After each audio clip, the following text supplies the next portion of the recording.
So Ninja Scroll is celebrating its 30th anniversary.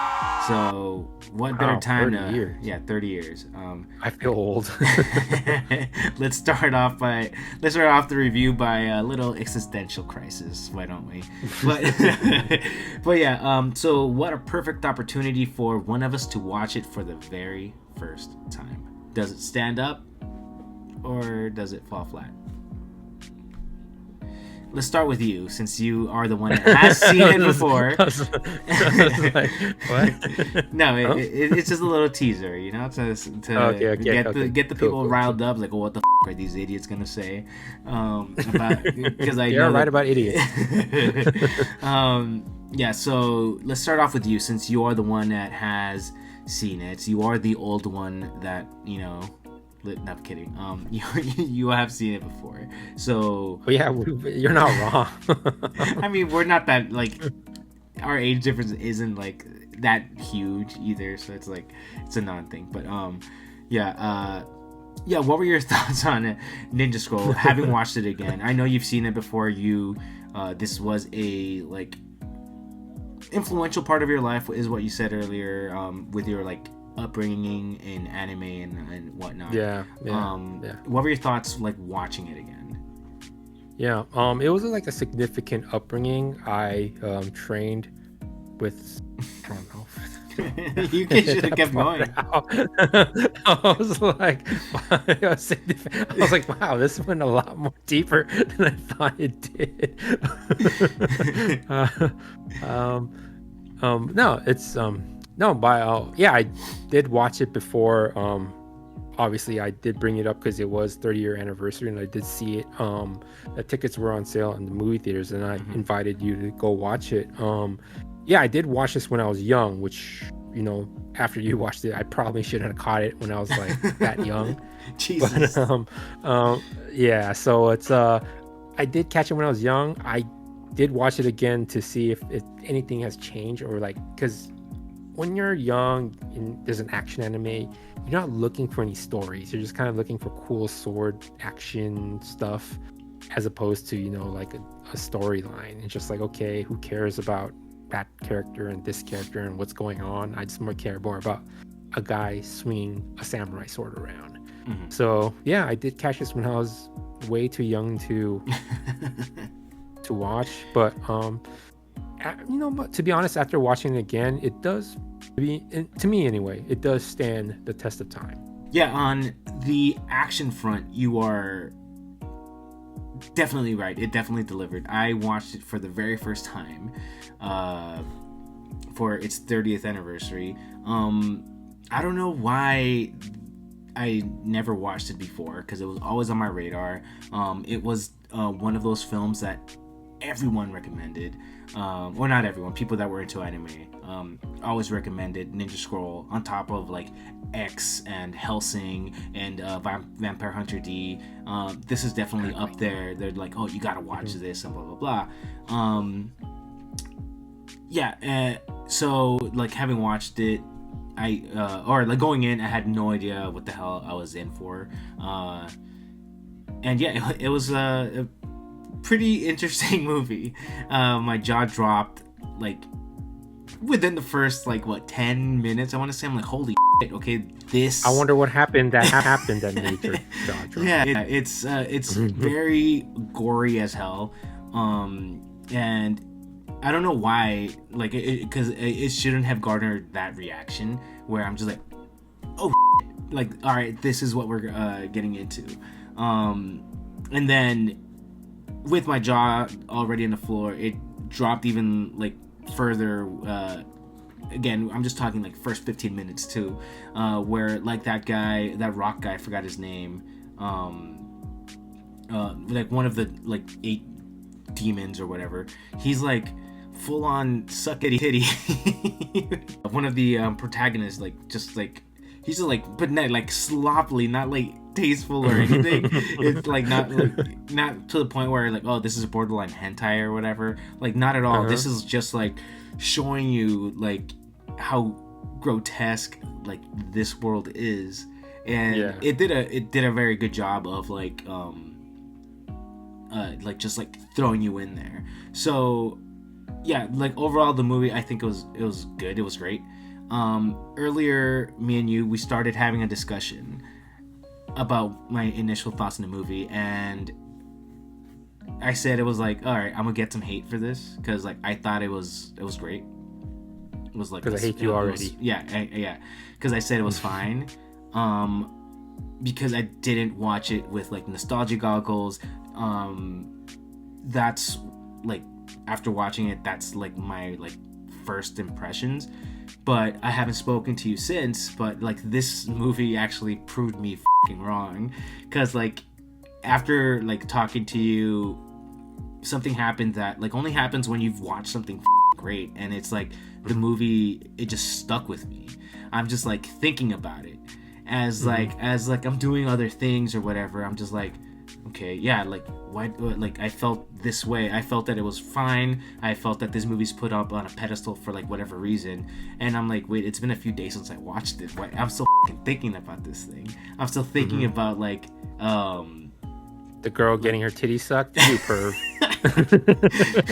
I mean, even if I was, it was again, it wasn't in a sense where it's like hentai. It's like in a sense where like I mentioned earlier, like how it does a great job to like bring you into like this very, very dark world and stuff.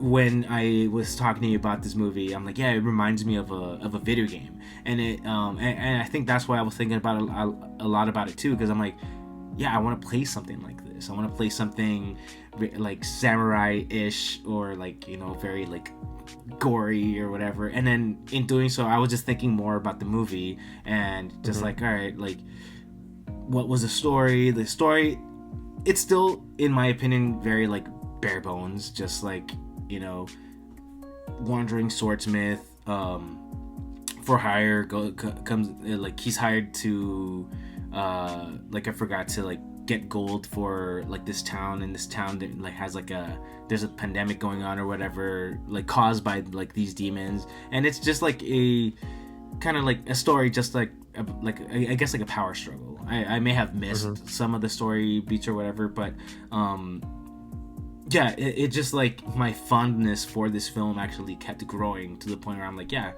I gotta watch it again. And I'm going to watch it again. So yeah, so you're hooked. Yeah, definitely. I thought like going into the podcast, I'm like, yeah, I'm gonna get a lot of hate, and I might still get a lot of hate, because like my initial thoughts were like, this movie is like, it's fine, and not even like bad, because like I get why, at least like I got why it was being put up on a pedestal. It's considered as one of the like anime greats or whatever. But yeah, like the more time went on, the more I guess I digested the film, and the more I appreciated it, and yeah, like the more I came glowing. So I guess it's great that we're recording the podcast when we are, because it's just like at this point it's like, all right, I've like digested this film like a bit more, and I appreciated it for what it was when I watched it, because like a good film's gonna be a good film regardless. But like this just goes to the credit of this film, where days have passed and I'm still stuck in this world, still thinking about like, holy crap, like that one fight scene, and like how it was animated, or like how I might be pronouncing the name wrong. Is it Kagero or Kagero? To be honest, I know Jubei. That's the main part. Jubei is the protagonist. He's a swordsmith, and then I might be butchering his name, and I apologize, but Kagero. So yeah, it's like she's the, I guess, love interest, for lack of a better word, or like the sidekick of like the duo for this thing. It's like this, like the movie and the story is very video game-y, which I guess is not a fair comparison, because I'm sure that this movie is what inspired a lot of video games to make it video gamey, but like this is coming like from Sekiro Dice Twice or something. Like what? Sekiro Dice Twice. Oh yeah, something like that. Yeah. That's. But this is coming from the mind of someone that watched it like just recently, having played all that, not from 1995 when it originally came into the U.S. But yeah, that was my quick fire thoughts, or like quick fire thoughts on this classic anime classic, Ninja Scroll. I mean, this is probably one of the best anime, regarded as one of the best animes of all time. And it's funny you mentioned that, like, when you get a chance to think about it and see, like, oh, I'm starting to peel off some layers. And I think, to me, that's why I said it stood the test of time, because that type of storytelling isn't done as much, not just in anime but in movies in general, because we have that thing even like in TikTok, you know, it's like grab the audience's attention in the first 3 seconds or you kind of lose them. And I think ironically enough, I saw on TikTok there was a producer saying, like, even movies nowadays, they have something called a 3-minute, which is like you have to try to grab the audience's attention in 3 minutes, or else you'll lose them for the rest of the movie. And that's how our brain functions nowadays. It's just like, tell me what's going to go happen for the next 2 hours in those first 3 minutes. And this is the one thing I thought was the brilliance of kind of Ninja Scroll. You don't know what's happening until he goes through those different, each boss fight, what quote unquote boss fight, kind of unveils like the story layer by layer. Because at the end of the day, at the end, like the last boss, you find out that, like, oh, he's working with this clan to take the gold and, you know, make kind of be the dominant clan in Japan. But he's like, no, it's the final twist. I betrayed you, so I'm just gonna take all the gold for myself and just do what I want to do, you know, kind He'll of. be the ninja in the shadows. So it's just, that was the brilliant storytelling, because you don't know what's actually going on until you keep watching the movie, and it's the story kind of unveils itself after each boss fight. So it just, I think that's, you explained perfectly why I think this anime still stands the test of time, because that type of storytelling isn't really done nowadays in modern movies. And I kind of miss that, where I don't have to know everything about this person in the first 3 minutes. I just want to, they did a great job at introducing him.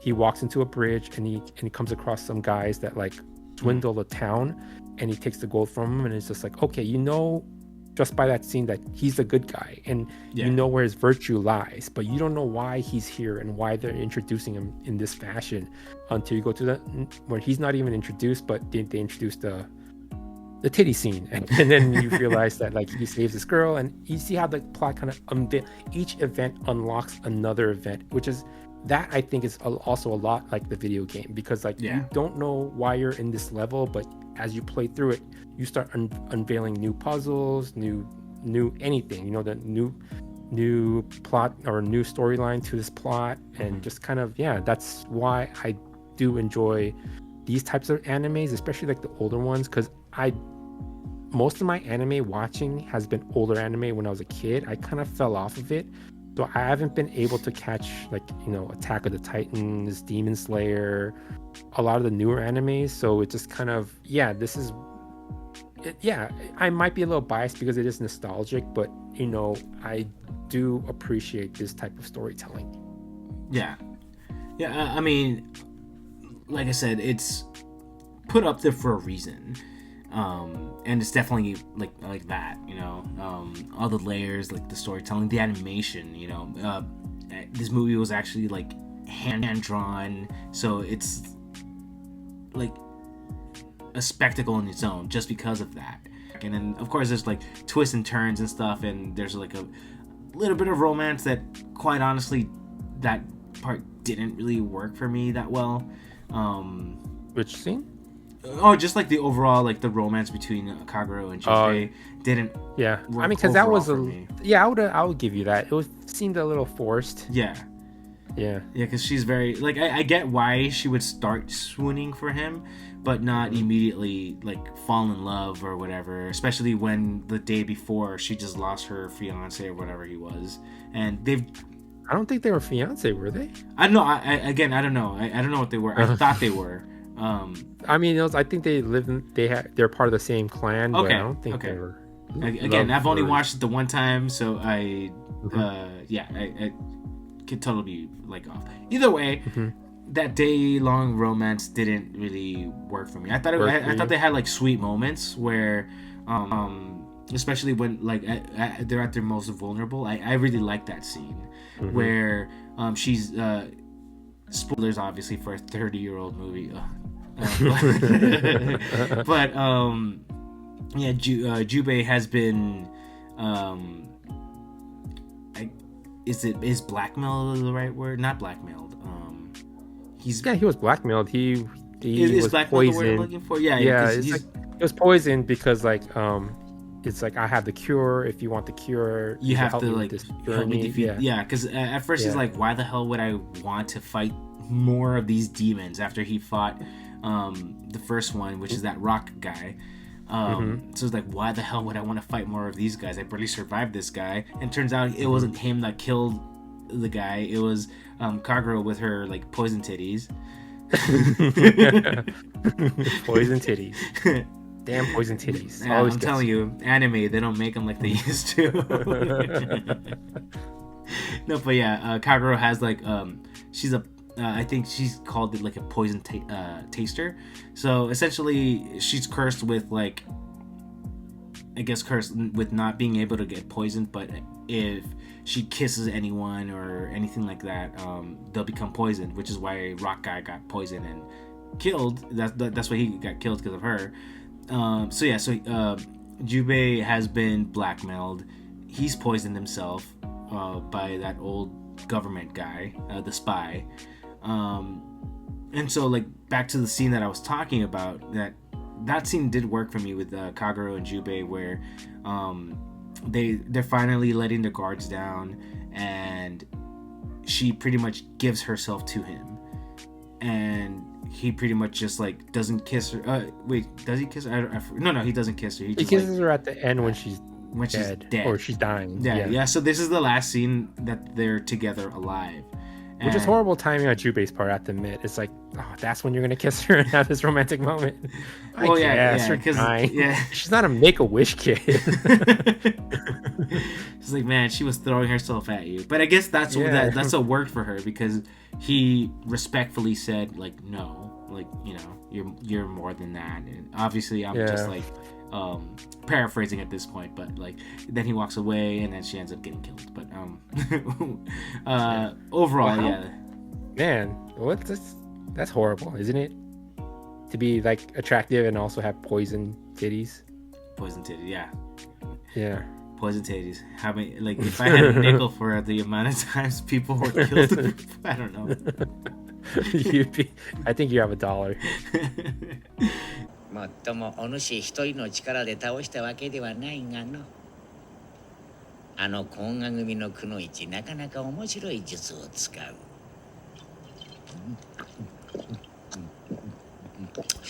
Yeah, to me, it still stands the test of time as far as its storytelling. Yeah, I'll give you the fact that like the love story is a little bit pushed, but I think that was more so just a small part in the grand scheme of the plot. For sure. But so I think she was, if I had to make an argument for that love interest, is she had to die because Jubei was, from the beginning to the end, he's at least a journeyman. He just follows.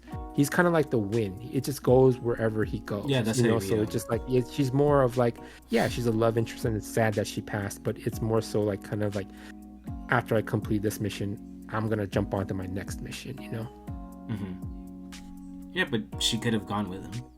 She didn't have to die, Daniel. She didn't have to die. Well, yeah.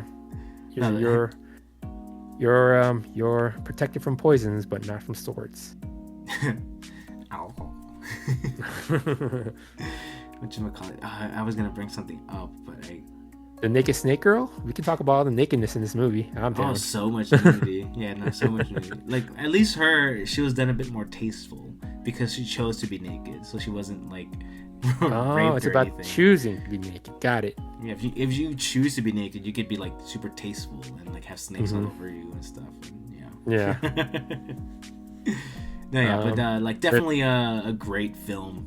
I'm glad that like I digested the film a bit more, and again, I was never gonna come into this review negative by any means, but I was definitely gonna come saying that Nostalgia Goggles put it up on a pedestal. But the more time went on, the more I digested it, the more I realized what an idiot I was being, or yeah, what it needed was being, and how like, yeah, this movie's actually really great because like I watched it a couple days ago and I'm still thinking about it, and I'm still thinking about this world, these characters, these fight scenes and stuff. So yeah, definitely a must watch. Even 30 years in, it's a great watch.